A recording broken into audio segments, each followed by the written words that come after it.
Power Trade Investissement, la chaîne des investissements. Bonjour. Nous allons aujourd'hui un petit peu voir ce que fait le CAC 40 pour commencer en ce jour du 25 septembre 2021. Donc voilà, je vous avais conseillé la semaine dernière de prendre un petit peu de bénéfices, d'être très vigilant, car effectivement, le marché s'apprêtait, on l'avait vu sur tout simplement sur Ichimoku. On va mettre Ichimoku, voilà, en place. Vous avez donc eu ici, là, à ce moment-là, une bougie qui commençait à défoncer la bande inférieure euh, du Kumo de Ichimoku. Ça n'a pas loupé, je vous avais dit qu'on allait certainement dégueuler. Ce fut fait. Ceci dit, on va retirer Ichimoku et on va mettre la bande Bollinger. Comme vous le savez, j'adore travailler sur la bande Bollinger 18.2.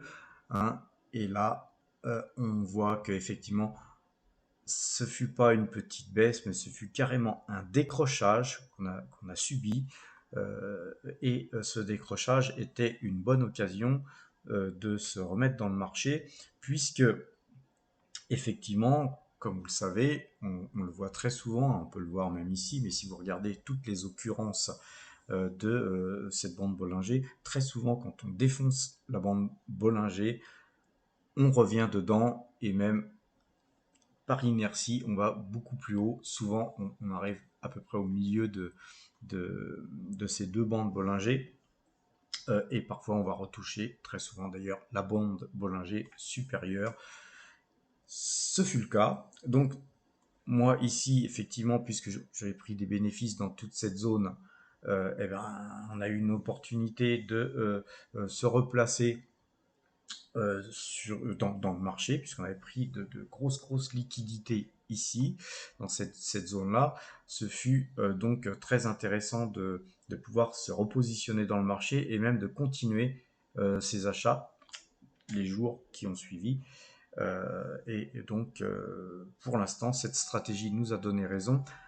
On va dire doublement raison, parce qu'effectivement, quand on vend dans cette zone-là et qu'on rachète là, bah, on rachète moins cher. Comme nous avons une politique de rendement, hein, eh bien, nos dividendes vont augmenter, puisqu'effectivement, on a racheté plus de titres qu'on en avait ici. Et en même temps, je dirais même qu'il y a trois facteurs bénéfiques. En même temps, nous avons effectivement euh, un petit peu diversifié nos placements sur des valeurs différentes. Et donc, on a fait de l'arbitrage sur des valeurs qui nous donnaient encore un peu plus de rendement que celles qu'on a vendues, bien qu'on a racheté de toute façon aussi les valeurs vendues. Alors, effectivement, tout ça est très intéressant, mais là-dessus, sur mon cas personnel, ça ne sera pas le vôtre, j'avais des actions qui étaient placées au sein de sociétés qui m'appartiennent. Et comme tout le monde le sait, en France, les sociétés sont matraquées d'impôts. Donc, quand je percevais un dividende sur une société, ces dividendes étaient imposés à 30% au sein de la société. Et quand ma société me reversait, enfin reversait à l'ensemble de mes actionnaires et moi-même des dividendes, on était encore réimposé. Donc, j'ai effectivement un petit peu arbitré d'une manière à optimiser fiscalement ces dividendes en vendant tout simplement quelque part d'une de mes sociétés de façon à replacer ces titres sur un PEA. Et donc, effectivement, l'avantage de cette rotation un petit peu va être beaucoup plus intéressante, puisque ces mêmes titres, hein, comme Total ou autres, en valeur française sur un PEA, ne sont taxés qu'à 17,2%. Donc, optimisation fiscale, rachat à bon compte sur des titres moins chers que ce qu'on les a vendus. Tout ça nous amène à augmenter considérablement notre stratégie de dividendes. Alors, jetons un petit coup d'œil sur la constitution de notre portefeuille, hein, comment les choses ont évolué sur le portefeuille de Power Trade. Là, on a effectivement réaugmenté un petit peu notre pause sur Total, très légèrement. On a surtout en fait arbitré, puisqu'on était complètement sorti de Realty Income, on est maintenant à hauteur de plus de 5% de notre capital investi sur Realty Income. Shell Midstream Partner, on n'a rien bougé. Taiwan Semiconductor, on a allégé de plus de la moitié, puisqu'on avait des gros bénéfices à prendre, on les a pris. On reste néanmoins très très positif sur la valeur, mais les bruits de bottes hein, à Taïwan et les problèmes des sous-marins qui a pu y avoir sur l'Australie et la France nous démontrent qu'effectivement dans la zone Asie-Pacifique et surtout Chine-Taïwan, les conditions ne sont pas au beau fixe, donc on a réduit notre exposition sur Taiwan Semiconductor. On y reviendra peut-être, hein, parce qu'il faut savoir prendre des risques. Philips 66, on était sorti aussi de cette valeur. On y est revenu encore plus fort, parce qu'effectivement, les dividendes sont beaucoup plus bénéfiques sur Philips 66 que sur Total, donc on a un petit peu arbitré sur Philips 66 au détriment de Total. Air Liquide, on n'a rien bougé. Coca-Cola, on était aussi sorti à bon compte de cette valeur. On y retourne, mais beaucoup moins fort, puisqu'aujourd'hui, on n'a que 2%, un peu plus de 2% de nos actifs investis sur Coca-Cola. Orange, qui est un petit peu la déception de nos investissements de ces derniers mois, a été légèrement augmenté, mais on reste à plus de 3,5% hein, d'investissement sur Orange. C'est quand même une société qui verse un dividende relativement sympathique. Et Agnico Eagle Mines, c'est une nouvelle ligne qu'on a initiée. Rappelez-vous, hein, on a déjà tradé sur Agnico. On est là rentré sur un ICO Eagle Mines à bien meilleur compte que ce qu'on était sorti la dernière fois, et Coface, qui est une valeur sur laquelle on a continué d'investir là une partie des profits qui avaient été pris, puisque Coface offre un très très bon dividende, et on verra tout à l'heure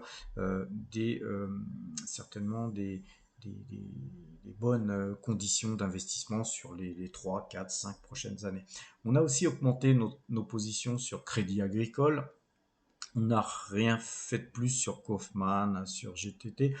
Auréal, on a un petit peu augmenté. On avait 20 titres, hein, c'est pas terrible, hein, mais on avait 20 titres. On est passé à 23 titres. On a quand même augmenté légèrement sur Total. Kimberly Clark Corporation, on n'a rien augmenté. Et par contre, on est entré sur une nouvelle société qui s'appelle Falcon Mineral Corporation. Donc ça, c'est une valeur qui verse au moment où on a investi nous, et je vais vous en reparler tout à l'heure, un peu plus de 12% de dividendes annuels et qui sont versés trimestriellement. Donc je pense que c'est une bonne opération que d'avoir abaissé un petit peu notre exposition sur Total au profit de certaines sociétés qui offrent un meilleur rendement. Imeris aussi, on a un petit peu augmenté notre position sur Imeris, mais très légèrement. Voilà, puis sur Pfizer aussi, très très légèrement. Comme je vous l'ai dit, c'est une valeur qu'on va conserver sur du long terme, donc puisqu'elle a un petit peu baissé, on en a profité. Et une nouvelle valeur en portefeuille qui est rentrée, mais c'est une valeur qu'on traite régulièrement, mais qu'on ne traite pas forcément tous les jours. Donc Seagate, voilà, on est re-rentré dessus. On était sorti à meilleur compte aussi, donc on re-rentre sur cette société qui offre un dividende très sympathique, et on a ouvert une petite position sur Veolia, vraiment toute petite position, l'histoire de diversifier un petit peu nos actifs progressivement, hein. On ouvre parfois de nouvelles lignes, ainsi que Schneider, qui était sorti, on avait complètement sorti la ligne, on est re-rentré à meilleur compte, et en plus sur du PEA, donc on va avoir forcément un bien meilleur rendement qu'on avait que la semaine dernière quand on en est sorti. AJ Morgan Mortgage Investment, c'est pareil, on n'a rien touché. BNP, on était sorti, on est re-rentré, mais aussi pareil sur du PEA. Et puis après, c'est des petites lignes, hein, mais on reste sur UMC, Antero Midstream Corporation, ST Microélectronique, pareil, on reste, voilà. Et on a encore plus de 31 000 euros d'espèces, ce qui fait que on a un peu plus de cash que d'habitude. Les cryptos, on a dû acheter 100 balles de crypto, les cryptos qui baissent, mais voilà, c'est pas très important. Ça représente entre les cryptos et Grayscale qui est du Bitcoin, on a à peu près 1% de notre capital investi sur des crypto-monnaies, ce qui n'est pas faramineux. Je pense que c'est très sage aujourd'hui de ne pas dépasser 1 à 3% de nos investissements en crypto. Et donc, aujourd'hui, le résultat de notre portefeuille, depuis le début de l'année, c'est 17,76%. Donc, on a encore un petit peu augmenté notre résultat cette semaine. Ça fut un petit peu dur la semaine dernière, hein, et la semaine d'avant, parce que les marchés étaient quand même assez erratiques et volatiles. Et donc aujourd'hui, on a gagné 90 000, un peu plus de 90 000 euros depuis le début de l'année. Donc personnellement, je suis assez satisfait de l'évolution du portefeuille. J'aurais aimé dépasser les 18%, hein, cette semaine, ça n'a pas été fait. Bon, voilà. De toute façon, on se rapproche de l'objectif des 20% qu'on s'est fixé pour cette année 2021. Je pense qu'on fera, j'espère qu'on fera beaucoup mieux que 20% d'ailleurs. Alors, on va regarder un petit peu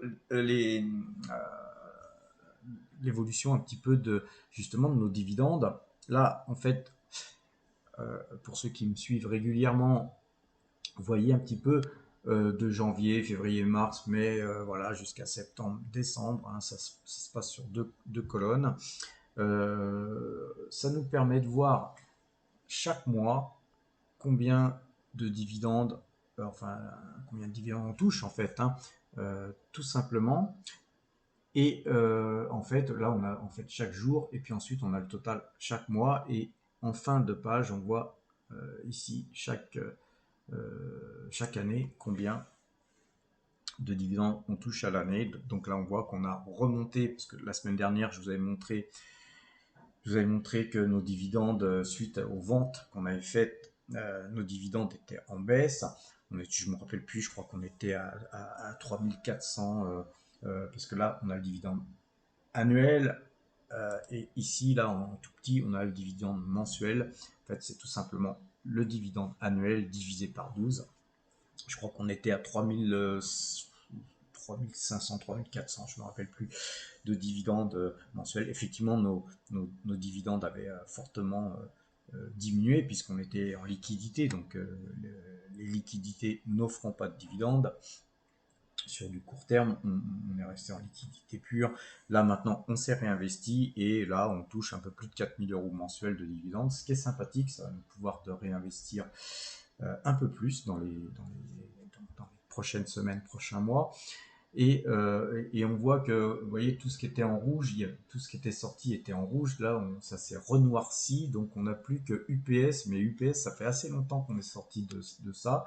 En plus, c'était une toute petite ligne, donc on verra si dans le futur on reviendra sur ce titre. Mais voilà, on a reconstitué toutes nos lignes. On n'a peut-être pas forcément les mêmes quotités sur Coca-Cola ou d'autres titres, mais on a arbitré de façon intelligente.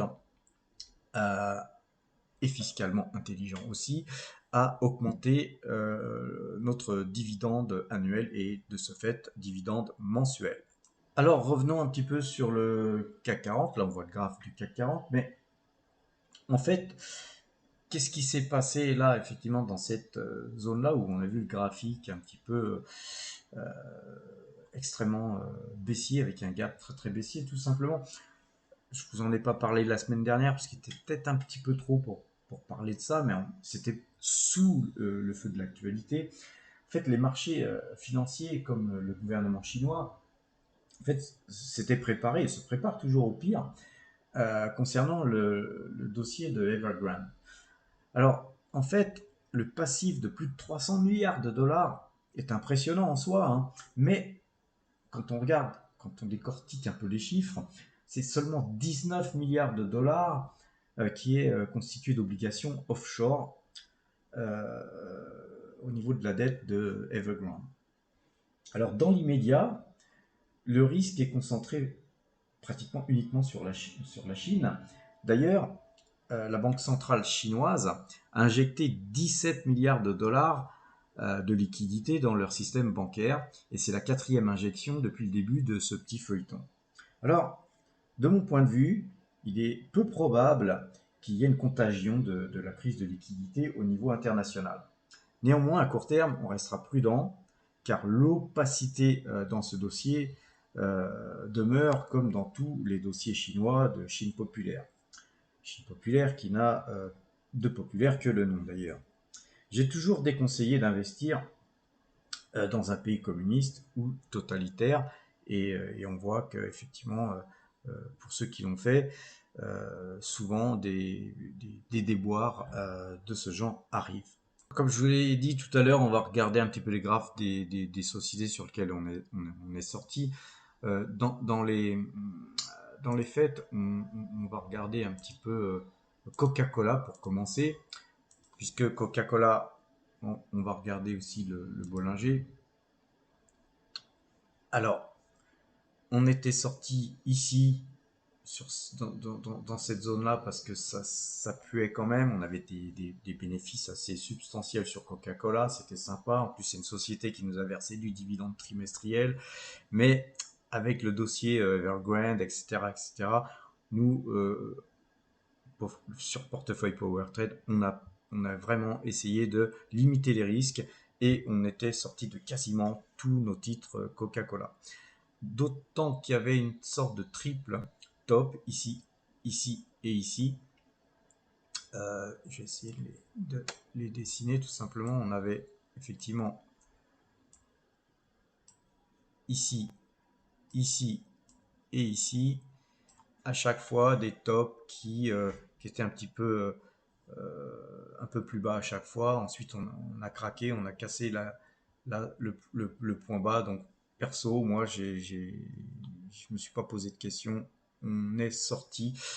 Et si on regarde l'équidistance qu'il y a sur ce range qu'il y avait ici, hein, bah, on est re-rentré là puisqu'il y avait une sortie de Bollinger.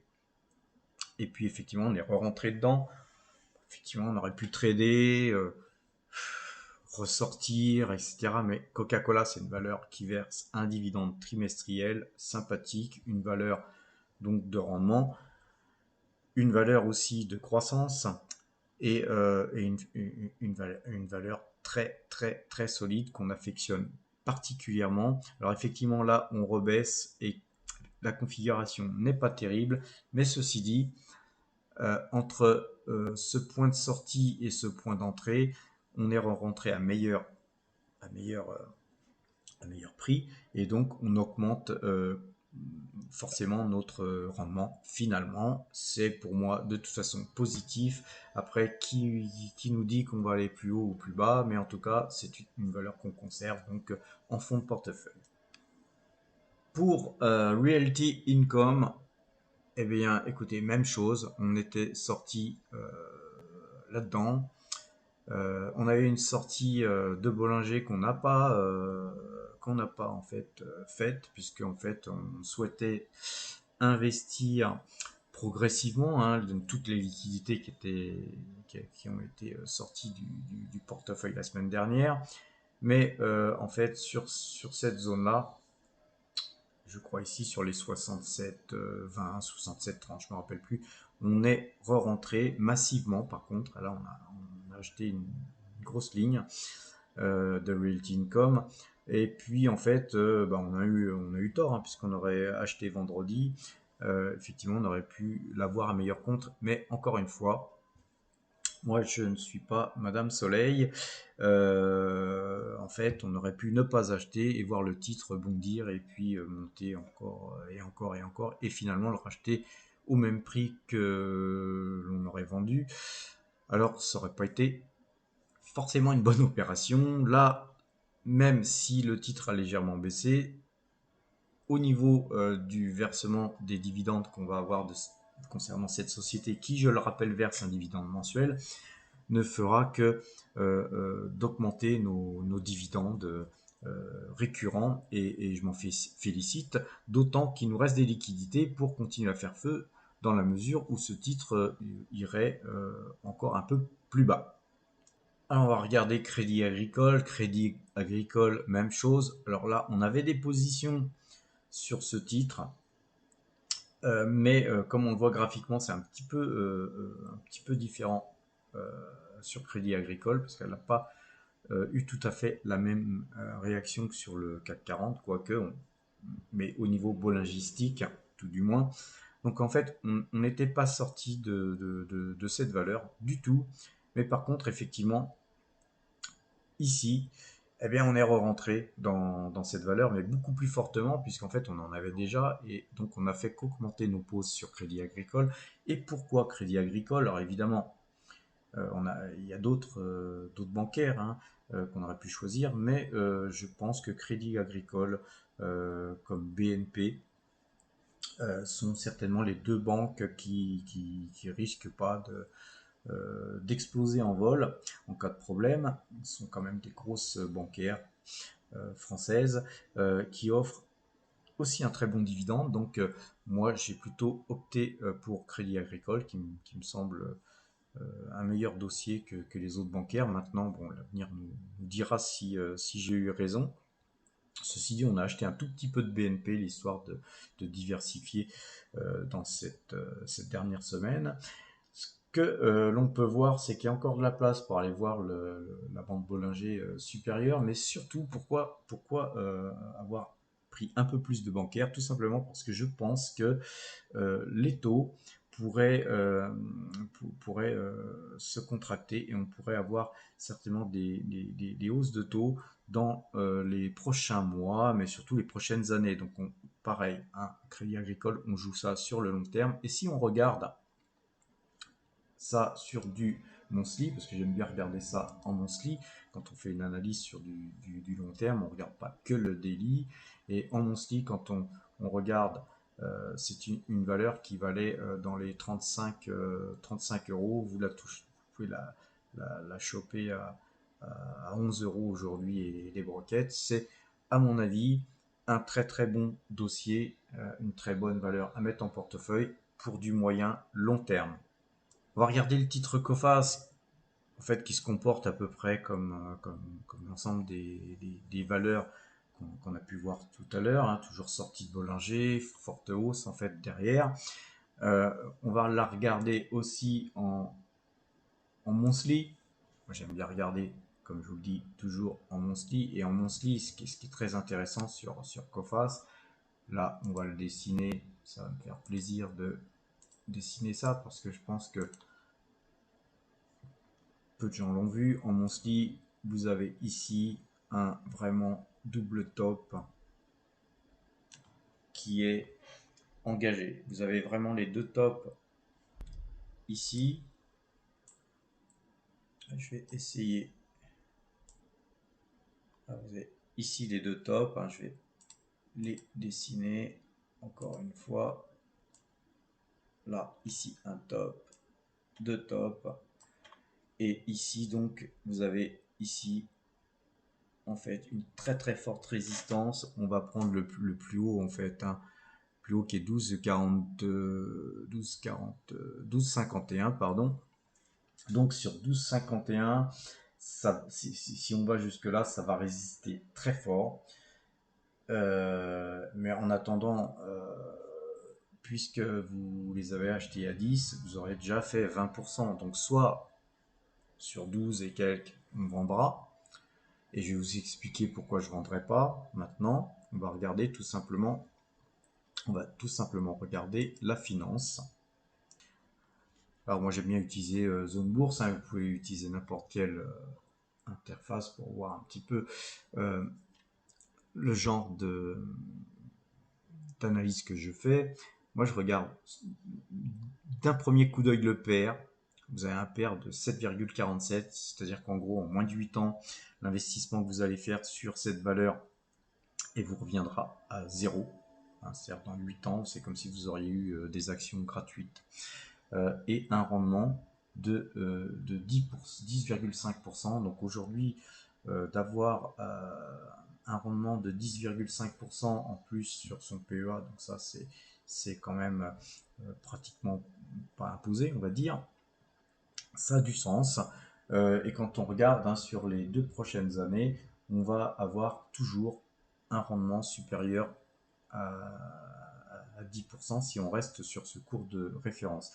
Donc moi je pense que sur le long terme, même le moyen terme, ce type de valeur ne peut que s'apprécier. Et d'ailleurs si elle se dépréciait, je pense que ça serait certainement intéressant de compléter ces lignes tout simplement. Et pour terminer, je ne vais pas faire une analyse plus que ça sur les valeurs, parce qu'on a à peu près le même type de graphique pour chaque valeur, mais on voit bien que sur cette valeur, on a un double bottom encore une fois, et cette valeur c'est Falcon Mineral Corporation. Donc Falcon Minerals Corporation, je vous l'ai indiqué tout à l'heure, c'est une nouvelle valeur qu'on a rentrée en portefeuille. Pourquoi? Parce qu'effectivement là on a une configuration qui me plaît bien, qui est un petit peu en double bottom. Et c'est une valeur qu'on a pu toucher, nous on l'a touché à 4,59 vendredi. Donc c'est la dernière ligne que j'ai rentrée en portefeuille pour Power Trade. Et donc on l'a touché à 4,59. Donc vous pouvez encore la ramasser à ce prix-là. Peut-être qu'elle baissera même lundi. Ou ouais, même si elle monte un peu, ça sera de toute façon, je pense, une bonne opportunité dans la mesure où il y a encore peu de temps, elle était à 5,37, 5,37 $. Donc voilà, quand on regarde un petit peu sur du long terme, on va la regarder sur du monthly. J'aime bien regarder ça en monthly. On voit que là, par contre, on n'a pas tout à fait la même configuration parce qu'on n'a pas autant de données, parce que c'est une valeur dont on a le graphique que depuis 2019. Et on voit que depuis 2019, c'est une société qui n'a fait que de baisser. Elle est partie de 11,66 pour aller au plus bas à 1,61. Bon, c'est vrai que je ne m'étais pas intéressé à cette valeur-là pendant le Covid, mais c'est vrai que ça aurait été une bonne opération que d'acheter ça.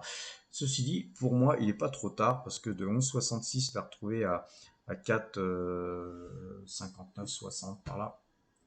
En fait, on la chope pratiquement 3 fois moins cher qu'en 2019. Et alors, que fait cette société? Et c'est là que c'est intéressant, parce que là, il faut aussi regarder ce que fait cette société. Parce que là, on est dans le pétrole et le gaz. Mais en fait, cette société pétrolière et gazière de minéraux, donc gaz de schiste, etc., c'est une société qui détient des droits miniers dans un endroit très sympathique pour faire ça. Et ces droits miniers, forcément, ça apporte des redevances. Donc en fait, c'est pas vraiment une société qui exploite avec son matériel, etc., etc. Là, tout simplement, bien qu'elle a des forages, hein, mais elle a surtout des droits miniers qui apportent des liquidités tous les mois qui passent. Et donc, je ne sais plus, mais ça représente environ, donc vous voyez, vous avez seulement 12 personnes d'employés, C'est une société qui a en fait peu de frais de gestion, mais qui encaisse énormément de droits, de location, de droits, etc.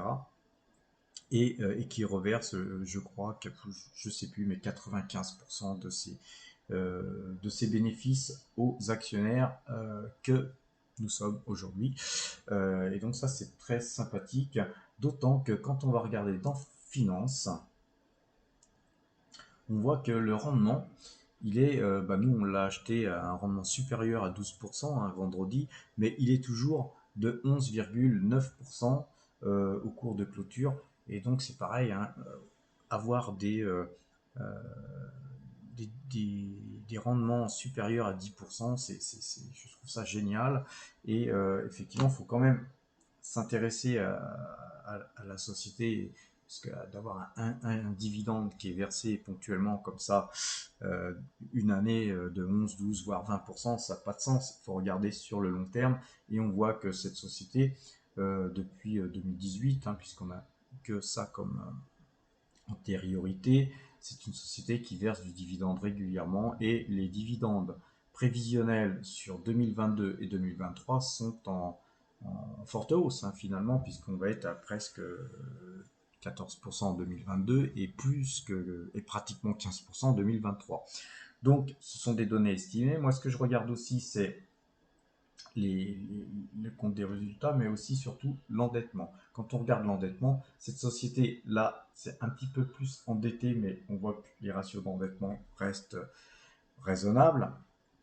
Mais on voit que cette société va chercher à se désendetter, et donc il n'est pas étonnant qu'en 2020, avec le Covid et même 2019, que cette société se soit légèrement endettée pour faire face à la crise. Donc personnellement, voilà, on s'est fait une ligne là-dessus. On n'ira pas non plus augmenter cette ligne à hauteur de 20 ou 30% de notre portefeuille. C'est pas le but. Le but est la diversification et la, la hausse de nos dividendes versés, enfin perçus, puisque nous on les perçoit. Donc déjà, c'est beaucoup mieux pour nous, puisqu'on est on a sorti des titres d'une société, de ma société, qui versait des dividendes qui étaient déjà imposés au titre de la société et réimposés quand je les versais. Et aujourd'hui, effectivement, cet investissement est sur un compte titre normal, et qui sera taxé à 30%, mais uniquement à 30% et non à 60%. Donc c'est effectivement fiscalement beaucoup plus intéressant d'avoir opéré comme ceci. Voilà, donc quoi vous dire, hein, on est un petit peu sorti de certaines valeurs, hein, donc j'ai plus la liste en tête, mais on était sorti par exemple de Tesla complètement. Donc Tesla, on n'a plus de Tesla en portefeuille. On essaiera de la rechoper un peu plus bas, peut-être avec d'autres titres vendus prochainement, mais pour l'instant, voilà, certains titres ont été complètement sortis, mais très peu finalement. On reste toujours dans notre ligne d'investissement, nous permettant de générer des dividendes qui peuvent être réinvestis mensuellement. Tous les mois qui passent, on réinvestit, on réinvestit. De temps en temps, on arbitre, comme on a pu le faire la semaine dernière et cette semaine. Et voilà, en tout cas, on va rester prudent, hein, parce que effectivement, il faut toujours rester prudent. Mais je pense que les marchés devraient continuer à performer jusqu'à la fin de l'année, c'est mon sentiment. Maintenant, comme je le dis, petit disclaimer, comme je le dis pratiquement à chaque vidéo, je ne suis pas Madame Soleil, je ne suis pas votre conseiller financier, je ne fais que vous essayer de vous donner des idées, tout simplement, mais aussi des règles à appliquer.